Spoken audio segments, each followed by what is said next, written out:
کہانی۔ ایک عورت کہتی ہے کہ میرا خاوند کسی وجہ سے لمبی مدت کے لیے غائب ہو گیا۔ اس وقت میں ایک کم عمر بچے کی ماں تھی، جبکہ میرا ضعیف العمر باپ بھی ہمارے ساتھ ہی رہتا تھا۔ ہماری غربت اور مفلسی اپنی انتہا کو تھی اور اکثر اوقات ہمارے گھر میں کھانے کے لیے کچھ نہیں ہوتا تھا۔ اگر دوپہر کا کچھ کھا لیتے تو رات کو بھوکا سونا پڑتا۔ صبر کے ساتھ ہم ہر حال میں اللہ کا شکر ادا کرتے تھے۔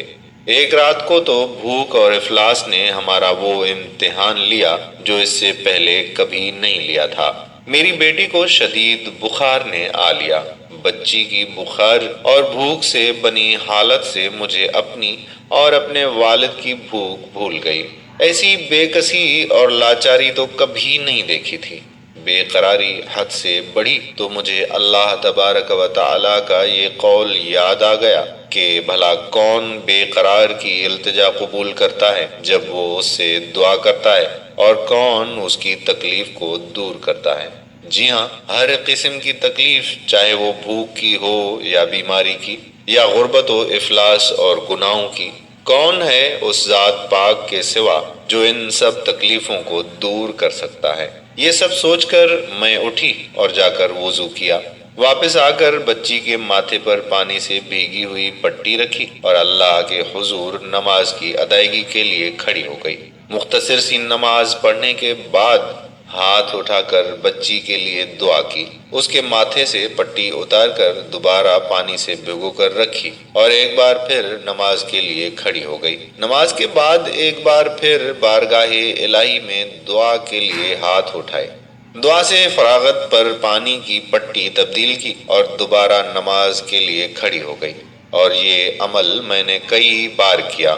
جب میں یہ سب کچھ بار بار دہراتی رہی تو کسی نے دروازہ کھٹکھٹایا، اس حیرت کے ساتھ کہ بھلا رات کے اس پہر کون ہو سکتا ہے۔ میرے والد نے پوچھا، کون؟ اور جواب آیا، میں ڈاکٹر ہوں۔ میں اور میرے والد، ہم دونوں ایک دوسرے کو حیرت سے دیکھ رہے تھے کہ اس کو کس نے بلایا ہے۔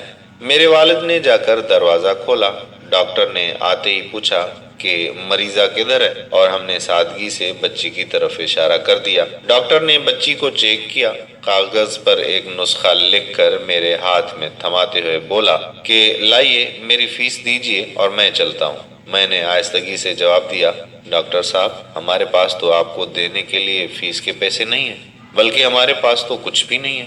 میرا یہ جواب سنتے ہی ڈاکٹر جھلا اٹھا اور غصے سے تقریباً دھاڑتے ہوئے بولا کہ اگر فیس دینے کے لیے پیسے نہیں تھے تو مجھے آدھی رات کو فون کر کے کیوں بلایا تھا؟ کیوں مجھے اس طرح بے آرام کیا ہے تم لوگوں نے؟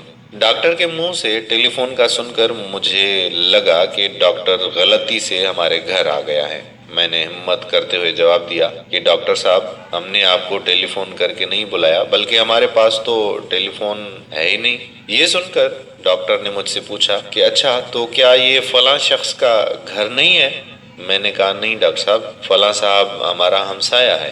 یہ سن کر ڈاکٹر تھوڑا سا خاموش ہوا اور پھر ہمارے گھر سے نکل کر ہمارے ہمسائے کے گھر چلا گیا، اور ہم خجالت اور شرمندگی سے خاموش بیٹھے رہے۔ تھوڑی دیر ہی گزری تھی کہ ڈاکٹر ایک بار پھر ہمارے گھر آیا، آنکھوں میں آنسوں اور رندھی ہوئی آواز میں بولا کہ اللہ کی قسم، تمہارے گھر سے اس وقت تک نہیں جاؤں گا جب تک تمہارا پورا قصہ نہیں سن لوں۔ اور میں نے ڈاکٹر کو اپنا پورا قصہ سنا ڈالا کہ کس طرح میں بچی کے ماتھے پر پانی کی پٹیاں رکھ رہی تھی اور اللہ کے حضور دعا بھی مانگ رہی تھی۔ ڈاکٹر جلدی سے اٹھ کر باہر چلا گیا اور کچھ دیر کے بعد ہمارے لیے رات کا کھانا اور بچی کے لیے دوائیں اور کچھ گھریلو ضروریات کے سامان کے ساتھ لوٹا۔ ساتھ ہی اس نے ہمیں بتایا کہ اس کی طرف سے ہر مہینے ایک تنخواہ ہمیں اس وقت تک ملتی رہے گی جب تک اللہ چاہے گا۔ جی ہاں دوستو، یہ اللہ پر بھروسے کی کہانی ہے۔